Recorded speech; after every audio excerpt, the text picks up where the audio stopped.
கேரளாவில் பாலியல் குற்றச்சாட்டுக்கு ஆளான நடிகர் சித்திக்கை கட்டித் தழுவும் நடிகையின் வீடியோ வைரலாவது குறித்து நடிகை விளக்கம் அளித்து வேதனையோடு நெட்டிசன்களை விமர்சித்து வீடியோ வெளியிட்டுள்ளார். கேரளாவில் நடிகைக்கு திரைப்பட வாய்ப்பு ஏற்படுத்தி தருவதாக கோரி பாலியல் பலாத்காரம் செய்ததாக பிரபல நடிகரும் நடிகர் சங்கமான அமைப்பின் பொதுச் செயலாளருமான சித்திக் மீது குற்றம் சாட்டப்பட்டதோடு போலீசாரால் வழக்கு பதிவு செய்யப்பட்டுள்ளது. இந்த நிலையில் கேரளாவை சேர்ந்த நடிகை மீனா ஆண்டனி நடிகர் சித்திக்கை கட்டி தழுவுவது போன்ற வீடியோ சமூக வலைதளங்களில் பகிரப்பட்டு நெட்டிசன்களால் பல்வேறு விதமாக கிண்டல் செய்து கருத்துக்கள் பதிவு செய்யப்பட்டு வருகின்றன. அதனைத் தொடர்ந்து அந்த வீடியோவுடன் தனது பேச்சை உள்ளடக்கிய வீடியோவை நடிகை மீனா ஆண்டனி தனது சமூக வலைதள பக்கத்தில் பகிர்ந்துள்ளார். அந்த வீடியோவில் சில ஆண்டுகளுக்கு முன்பு நடிகர் சித்திக்கின் மகன் ஷாபி மரணமடைந்த செய்தி கேட்டு அவரது வீட்டிற்கு செல்ல முடியாத நிலையில் அதன் பின்னர் நடைபெற்ற நிகழ்ச்சியின் போது சித்திக்கை சந்தித்த வேளையில் அவரை ஆறுதல் படுத்தும் வகையில் கட்டி தழுவியதாகவும் சித்திக்கின் மகன் தன் மீது அன்பாக இருந்ததால் அவனது இழப்பு தனக்கு வேதனையை ஏற்படுத்தியதாக குறிப்பிட்டுள்ளார். அந்த வீடியோவை தவறுதலான கருத்துக்களுடன் பகிர்ந்து தன்னையும் தனது குடும்பத்தினரையும் வேதனைக்கு உள்ளாக்கும் வகையில் கருத்துக்களுடன் நெட்டிசன்கள் வீடியோ பகிர்வது வருத்தத்தை ஏற்படுத்துவதாக உள்ளது என குறிப்பிட்டுள்ளார். ഹായ്, എല്ലാവർക്കും നമസ്കാരം. അപ്പം സത്യത്തിൽ പറഞ്ഞാൽ നമ്മുടെ സിനിമാ മേഖലയിൽ വല്ലാതൊരു പ്രതിസന്ധിയും ഇഷ്യൂസൊക്കെ നടക്കുന്ന ഒരു ടൈമാണ്. എല്ലാവർക്കും അറിയാം. വല്ലാത്തൊരു എന്താ പറയുക, വിഷമത്തിലും ഒക്കെ ശരിക്കും പറഞ്ഞാൽ ഞങ്ങളുടെയൊക്കെ മനസ്സിലിപ്പോൾ ശരിക്കും പറഞ്ഞാൽ നല്ലൊരു വിഷമവും ആങ്സൈറ്റിയും ഒക്കെ ഉണ്ട്. അമ്മയിൽ ഇന്നലെ എല്ലാവരും ഒരു കൂട്ടരാജിവെക്കലും ഒക്കെ ഉണ്ടായി. ഞാൻ പക്ഷേ ഇന്നിപ്പം എനിക്ക് കുറച്ച് കാര്യങ്ങളൊക്കെ പറയാനുണ്ട്. പക്ഷേ ഇന്ന് ഞാൻ സ്പെഷ്യലായിട്ട് വന്നിരിക്കുന്നത് ഒരു കാര്യം പറയാനാണ്. ഇപ്പോൾ നിങ്ങൾ ആദ്യം കണ്ടല്ലോ ഒരു വീഡിയോ. ആ വീഡിയോ നിങ്ങൾക്ക് കുറേ പേർക്കൊക്കെ അറിയാമായിരിക്കുമെങ്കിലും കുറേ പേർക്ക് അറിയില്ല. അതൊന്ന് ക്ലിയർ ചെയ്യാനാണ്. കാരണം എൻ്റെയൊക്കെ തന്നെ മനുവിൻ്റെയും എൻ്റെയൊക്കെ ഫാമിലി ഗ്രൂപ്പിലൊക്കെ വളരെ ചർച്ച ചെയ്തൊരു സാധനമാണ്. ഒരുപാട് സ്ഥലത്ത് എനിക്ക് ഒത്തിരി പേര് അയച്ചു തന്നു. ഇതൊരു വലിയ ട്രോളായിട്ട് വന്നുകൊണ്ടിരിക്കുന്നുണ്ട്. എൻ്റെ സിസ്റ്റേഴ്സിൻ്റെ ഒക്കെ ഓഫീസിലൊക്കെ എല്ലാവരും ചോദിക്കുന്നുണ്ട് സംഭവമൊക്കെ. അപ്പോൾ അതെനിക്കൊരു ഒരു ക്ലാരിറ്റി തരണമെന്നുണ്ട്. അതിനാണ് ഞാൻ ഈ പറയുന്നത്. എന്താ സംഭവം എന്ന് വെച്ചിട്ടുണ്ടെങ്കിൽ, സിദ്ദിഖയുടെ മകൻ സാപ്പി മരിച്ച സമയത്ത് ബാക്കി എല്ലാ സഹപ്രവർത്തകരൊക്കെ ഇവിടെ ഉള്ളവരൊക്കെ പോയിട്ടുണ്ടായിരുന്നു. പക്ഷേ എനിക്ക് അന്ന് പോകാൻ പറ്റില്ല. ഞാൻ പനിയായിട്ട് കിടക്കുമായിരുന്നു. അപ്പോൾ ആ സമയത്ത് എനിക്ക് പോകാൻ പറ്റാത്തതുകൊണ്ട് പിന്നെ നമ്മൾ കാണുന്നത് നമ്മുടെ ജനറൽ ബോഡി സമയമാണ് അമ്മയുടെ. അന്ന് ഇക്ക വന്നിട്ടുണ്ടായിരുന്നു.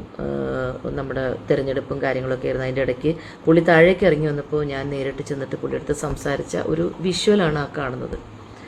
സാപ്പി എന്ന് പറയുമ്പോൾ എനിക്ക് ഒരുപാട് അവൻ കുഞ്ഞായിരിക്കുമ്പോൾ ഞാനും എൻ്റെ അമ്മച്ചിയും കൂടെ ഒരു വർക്ക് ഞങ്ങൾ കഴിഞ്ഞ് തിരിച്ചു വരുമ്പോൾ എൻ്റെ അമ്മയും ഞാനും കൂടെ സിദ്ദിഖയുടെ വീട്ടിൽ കയറി ആലുവയിൽ. അപ്പോൾ ഇക്കയുടെ ഉമ്മ, ഇക്കയുടെ വൈഫ്, മരിച്ചുപോയ വൈഫും ഒക്കെ ഉണ്ടായിരുന്നു. അപ്പോൾ ഇക്ക വരണ വഴി വിളിച്ച് പറഞ്ഞു, ഉമ്മ ഇത്തിരി പരിപ്പേറി ഉണ്ടാക്കി വെക്കണം കേട്ടോ, അവൾക്ക് ഭയങ്കര ഇഷ്ടം, അവളുടെ അപ്പച്ചൻ്റെ ഭയങ്കര ഫേവറേറ്റ് ആണെന്ന് പറഞ്ഞിട്ടുണ്ട്, നമുക്കിഷ്ടമുള്ള പരിപ്പേറി ഉമ്മ ഒന്ന് ഉണ്ടാക്കി വെക്കുമെന്ന് പറഞ്ഞു. ഞങ്ങൾ ചെന്ന് വന്ന് ഞാനും എൻ്റെ അമ്മച്ചിയും അവിടെ നിന്ന് ആ ഉമ്മയുടെ കയ്യിൽ നിന്ന് ഭക്ഷണമൊക്കെ മേടിച്ച് കഴിച്ച്. സാപ്പി അന്ന് ഒരു ലക്സ് സോപ്പും കൊണ്ട് പിടിച്ചുകൊണ്ട് നടക്കുന്ന ഒരു കുഞ്ഞ് മോനെയാണ് ഞാനന്ന് കണ്ടത്. എനിക്ക് ഭയങ്കര അവനോട് സ്നേഹവും ലാളനയൊക്കെ ഞാൻ ഒരുപാട് എന്താണ് പറയുന്നത്, അവനെ കുറേ നേരം അവൻ്റെ അടുത്തിരുന്ന് കളിച്ചും ചിരിച്ചിട്ടൊക്കെയാണ് പോരുന്നത്. പിന്നെ അതിനുശേഷം ഒത്തിരി പ്രാവശ്യം അവനെ കണ്ടിട്ടുണ്ട്.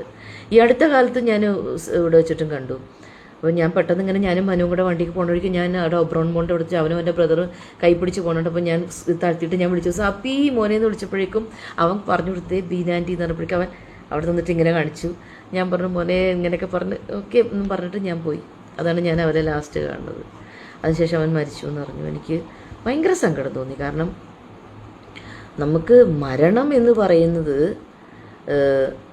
ഓരോരുത്തരുടെ അവരുടെ ജീവിതത്തിലേക്ക് വരുമ്പോഴേ നമുക്കത് അറിയാൻ പറ്റുള്ളൂ. മറ്റുള്ളവർക്ക് പുറത്തുനിന്ന് നമുക്കത് ഭയങ്കര തമാശയാക്കാം, പലതും ചെയ്യാം. മനസ്സിലായില്ലേ? എൻ്റെ അപ്പച്ചൻ മരിച്ചപ്പോഴും എൻ്റെ സ്മൂത്ത് സിസ്റ്ററുടെ മകൻ മരിച്ചപ്പോഴൊക്കെ ഇക്ക എന്നെ വിളിച്ച് സമാധാനിപ്പിച്ചിട്ടുണ്ട്.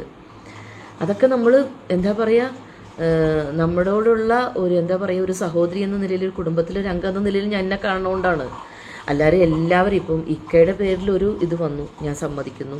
അത് എന്താണ്, ഇപ്പം രേവതി സമ്പത്ത് എന്ന് പറഞ്ഞൊരു പെൺകുട്ടി അല്ല ഒരു സ്ത്രീ വന്ന് ഇങ്ങനെ ഒക്കെ പറഞ്ഞു. അപ്പോൾ അവർക്ക് അതങ്ങനെ സംഭവിച്ചിട്ടുണ്ടെങ്കിൽ തീർച്ചയായിട്ടും അത് എന്താണ് നിയമത്തിൻ്റെ മുന്നിൽ വരട്ടെ. അദ്ദേഹം അത് ചെയ്താണെങ്കിൽ, സിദ്ദിഖ് അത് ചെയ്താണെങ്കിൽ അതിലുള്ള ശിക്ഷ കിട്ടട്ടെ. ഞാൻ ഒരിക്കലും അതിലേക്കൊന്നും പോകുന്നില്ല. ആ ഏരിയയിലേക്ക് ഒന്നും കിടക്കുന്നില്ല. നമ്മളോടുള്ള പെരുമാറ്റവും നമ്മളോടുള്ള ഒരാൾ മരിക്കുമ്പോൾ നമ്മൾ കാണിക്കുന്നത് മരണം എന്ന് പറയുന്ന ആർക്കും അത്ര വിദൂരമല്ല. നമുക്കത് നമ്മുടെയൊക്കെ ജീവിതത്തിൽ നമ്മുടെ തൊട്ടടുത്ത് നിൽക്കുന്ന ഒരു സംഭവമാണ്. നാളെ എന്ത് സംഭവിക്കുന്നു നമുക്ക് ആർക്കും അറിയില്ല. അങ്ങനെ ഒരു എന്താ പറയുക, ആ ഒരു പുള്ളിയുടെ വേദനയിൽ ഞാനൊന്ന് ഷെയർ ചെയ്ത് എൻ്റെ ഒരു സാന്ത്വനിപ്പിക്കലായിരുന്നു അത്.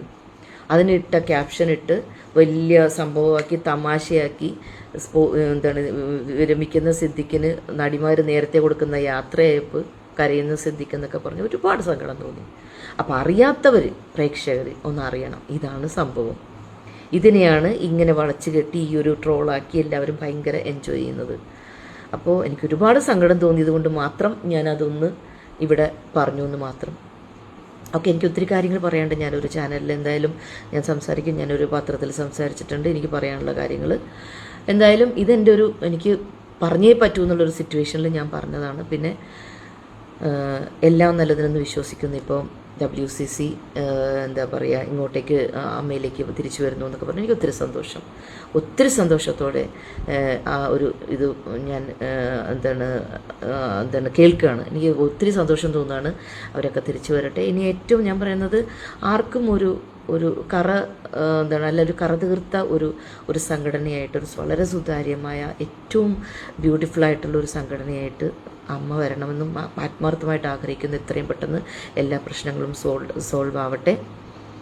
നമുക്ക് എന്താ പറയുക, കുറ്റം ചെയ്തവരാരാണെങ്കിലും അവർ നിയമത്തിൻ്റെ മുന്നിൽ വരട്ടെ. അത് തന്നെയാണ് എൻ്റെയും ആഗ്രഹം. തീർച്ചയായിട്ടും അമ്മ ഇനിയും ഒത്തിരി സ്ട്രോങ് ആയിട്ട് മുന്നിലേക്ക് വരുമെന്ന് ഞാൻ ആത്മാർത്ഥമായിട്ട് വിശ്വസിക്കുന്നു. എല്ലാവർക്കും നന്മകൾ വരട്ടെ. Thank you. செய்திகளை உடனுக்குடன் தெரிந்து கொள்ள உடனே சப்ஸ்கிரைப் பண்ணுங்க.